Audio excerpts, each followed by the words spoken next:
नमस्कार। आज हम साहित्य के स्वरूप पर चर्चा करेंगे। साहित्य बहुत महत्वपूर्ण एक तत्व है समाज के लिए। ऐसा कहते हैं कि अंधकार है वहाँ जहाँ आदित्य नहीं है और मुर्दा है वह देश जहाँ साहित्य नहीं है। साहित्य का महत्व तो सर्वकालिक है, सार्वभौमिक है, अक्षुण है। पर साहित्य का स्वरूप क्या है, इस विषय को लेकर कुछ कहा जा सकता है क्या, इस पर चर्चा करते हैं। साहित्य का स्वरूप बहुत व्यापक है। जितना ये व्यापक है उतना ही सूक्ष्म है। इसको किसी एक परिधि में बांधना बहुत मुश्किल है। इसकी व्यापकता का ही परिणाम है कि ये सभी देशों में, सभी जातियों में विद्यमान है। और जब से मानव जाति का इतिहास मिलता है, जब से भाषा मिलती है, तब से हमको कलाएं मिलने शुरू होती है। वो चित्रकला मिलती है या दूसरी मूर्ति कला मिलती है। कलाएं जब से मिलती है तो वो भी साहित्य का ही कोई एक हिस्सा है। और भाषा के बनते ही, लिपि के बनते ही साहित्य रचना होने लगी। ऐसा देखो कि सभ्य संसार ही नहीं, शिक्षित संसार ही नहीं, असभ्य संसार या निरक्षर संसार, अशिक्षित समाजों में भी साहित्य भली प्रकार से मिलता है।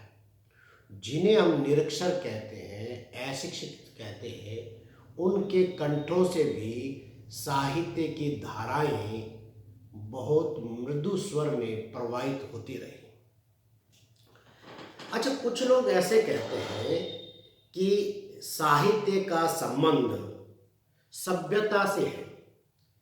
पहले जब समाज असभ्य था तो साहित्य ज़्यादा व्यापक रूप से, ज़्यादा मात्रा में लिखा गया। परंतु जैसे जैसे समाज सभ्यता की ओर बढ़ता गया, वह सीमित होता गया। इसका कारण सभ्यता तो नहीं हो सकता, मानव की जरूरतें, मानव की दौड़ भाग या और चीज़ें कारण हो सकती हैं। ऐसा हो सकता है कि मनुष्य के आनंद का कारण रहा साहित्य, और आगे चलकर सभ्यता के विकास के साथ आनंद के और भी बहुत से कारण मनुष्य ने खोज लिए। इसलिए साहित्य अब एकमात्र आनंद का कारक नहीं रहा। इसलिए साहित्य कम हो गया। पहले साहित्य का उद्देश्य केवल आनंद, यह विषय बहुत अधिक रहा। अब साहित्य का उद्देश्य है समाज को बदलने का, यानी विचार तत्व उसमें प्रभावी हो गया। हम देखते हैं कि साहित्य व्यक्तिक सुख दुखों को साधारणीकरण के द्वारा सामाजिक सुख दुख में बदल सकता है। ये साहित्य एक बहुत बड़ी भूमिका निभाता है। क्या ये प्रश्न हमारे सामने आता है कि क्या भौतिक समस्याओं का यथार्थवादी कोई समाधान विज्ञान के द्वारा है, यथार्थ के पास है? साहित्य के द्वारा क्या कोई हल ढूंढा जा सकता है, या विज्ञान ही एकमात्र ऐसा है जिसके द्वारा हम समस्याओं के हल ढूंढ सकते हैं क्या? तो देखते हैं कि आधुनिकता की जो 2 शताब्दियां अभी बीती हैं, जिसने ज्ञान, विज्ञान और टेक्नोलॉजी के द्वारा पूरे विश्व को लाभान्वित किया, परंतु साथ ही साथ मनुष्य के जीवन को विषमताओं से भी भर दिया और मनुष्य आक्रांत हो गया, अकेला ही, भीड़ में अकेला होकर परेशान हो गया। ऐसे मान सकते हैं कि विज्ञान के द्वारा हम भौतिक सुविधाओं को तो बढ़ा सकते हैं, मनुष्य के अंतस की धारा को सरस नहीं कर सकते। ऐसी स्थिति में साहित्य बहुत महत्वपूर्ण हो जाता है और साहित्य को स्वरूप को भी समझ लेना बहुत जरूरी होता है। साहित्य जो है वो एक प्रकार से हम ऐसा मान सकते हैं कि साहित्य सहज स्वाभाविक रूप से उत्पन्न होने वाली चीज है। साहित्य को कोई पैदा नहीं कर सकता, साहित्य को कोई रच नहीं सकता, साहित्य अपने आप से अवतरित होता है। ऐसा भी मानते हैं कि कविता लिख नहीं जाती, लिख जाती है, लिखी नहीं जाती, लिख जाती है, अवतरित होती है। कुरान की आयतें ऊपर से आई है।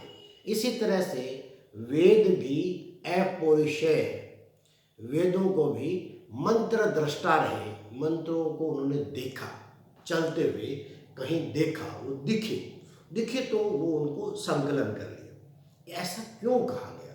साहित्य के बारे में ऐसा क्यों कहा गया? क्योंकि साहित्य को कोई सही साहित्य है जो कालजयी साहित्य है, उसको कोई रच नहीं सकता। वो अपने आप अवतरित होता, स्वयंभू है, अपने आप निर्मित होता। कवि जो है, जो उसका सृजक जो है, जो उसका रचयिता है, वह जब साहित्य के द्वारा अपनी बात कहता है तो वो अपनी बात शब्दों के द्वारा कहता है। तो शब्द ही उसकी ताकत है और शब्द ही उसकी कमजोरी है, क्योंकि शब्द की अपनी सीमाएं हैं, लिमिटेशन है, और शब्दों के द्वारा अपनी बात पूरी कही भी नहीं जा सकती। ऐसा ही एक पद में आया है कि थक जाते हैं शब्द, अर्थ भी शर्माता है। कवि मन की बात न ढंग से कह पाता है। अक्षर कवि की शक्ति और दुर्बलता भी है। कहता है कुछ, अधिक अनकहा रह जाता है।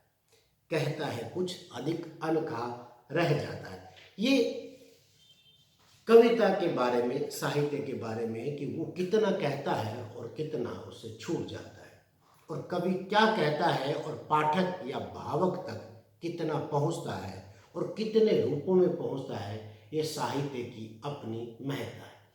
आगे कविता के विषय में कहते हैं कि कविता वह है जो नीरे शब्दों से, नीरे अर्थों से आगे जाकर ध्वनियों, अंतर्ध्वनियों, स्वरों और अंतर स्वरों में उलझ जाते हैं। अर्थात साहित्य और कविता के स्वरूप को ठीक से निर्धारित करना बहुत एक चुनौती की बात है। साहित्य जीवन से जुड़ा है और जीवन साहित्य से जुड़ा है। साहित्य समाज से जुड़ा है और समाज साहित्य से जुड़ा है। इसलिए जब हम कहते हैं कि समाज की प्रतिछाया हम साहित्य में देख सकते हैं, तो समाज का दर्पण साहित्य को मान सकते हैं। साहित्य लोकोत्तर भी है। लोकोत्तर का मतलब इस लोक से परे भी हमको ले जाता है, और साहित्य इस लोक की वस्तु भी है। साहित्य धर्म की वस्तु भी हो जाता है, ईश्वर तक भी पहुंचा देता है कि साहित्य की रचना तुलसीदास करते हैं, परंतु वो साहित्य लोगों के घरों में, मंदिरों में, पूजा स्थलों में सुरक्षित हो जाता है और इतना पवित्र हो जाता है कि आप कल्पना नहीं कर सकते। वही साहित्य ऐसा भी है कि बाजार में, बस स्टैंड पे 10 रुपये में भी बिकता है। साहित्य की अपनी अपनी विशेषता हो सकती है। साहित्य के स्वरूप के बारे में एक स्पष्ट बात हम नहीं कह सकते। तो साहित्य ऐसी चीज है जिसका स्वरूप व्यापक भी है, सूक्ष्म भी है, विस्तृत भी है, और अंदर की चीज भी है और बाहर की चीज भी है। कि साहित्य अंदर से, अंदर को भी प्रकट करता है और बाह्य जगत को भी प्रकट करता है। इस प्रकार साहित्य जीवन से भी जुड़ा है और जगत से भी जुड़ा है। तो कुल मिलाकर हम कह सकते हैं कि साहित्य की जितनी परिभाषाएं हो सकती है, वो साहित्य को पूर्ण रूप से व्याख्यायित नहीं कर सकती। साहित्य का स्वरूप एक तरह से हम बात करते करते ब्रह्मानंद तक उसके आनंद को पहुंचा सकते हैं, ईश्वर तक भी पहुंचा सकते हैं, और दूसरा वह लोक तक भी रह जाता है। कह सकते हैं कि साहित्य ऐसा ही है कि हरि कथा अनंत, हरि अनंत, हरि कथा अनंता। कुल मिलाकर साहित्य जो है वो बहुत महत्व की चीज़ है किसी भी समाज के लिए और किसी भी व्यक्ति के लिए। नमस्कार।